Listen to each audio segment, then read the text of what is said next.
There is an unspoken dark secret among Marvel and DC Comics that has permeated from the page onto the big screen and into Marvel Studios. Marvel and DC don't ever want their creators or actors to be bigger than their characters. Why? Because they own the characters and not the creators.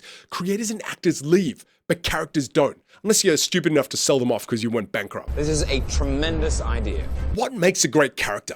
Great stories, iconic stories. And the more iconic stories, the greater the character. Think about it. Who's at the top of the list? In my mind, it's Batman. Throw a stone and you will hit an iconic Batman story.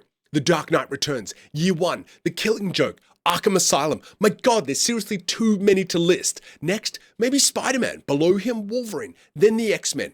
Daredevil is on the list as he's a bunch of iconic stories. Or my personal favorite character, Superman, has stood the test of a century.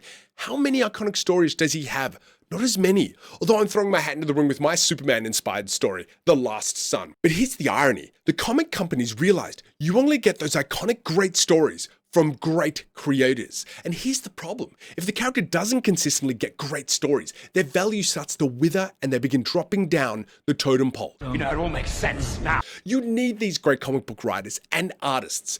The exception I can think of is when Joe Quesada and Jimmy Palmiotti, hi Jimmy, rebooted the Marvel Universe with Marvel Knights and they brought in Kevin Smith to save Daredevil. I absolutely love Kevin Smith and I mean no disrespect to him, but there was a time when Kevin Smith was bigger than Daredevil. I'm Daredevil. No joke, people. In my opinion, Kevin Smith probably saved Marvel Comics. All the phases, all the Avengers probably wouldn't be here if it wasn't for this comic.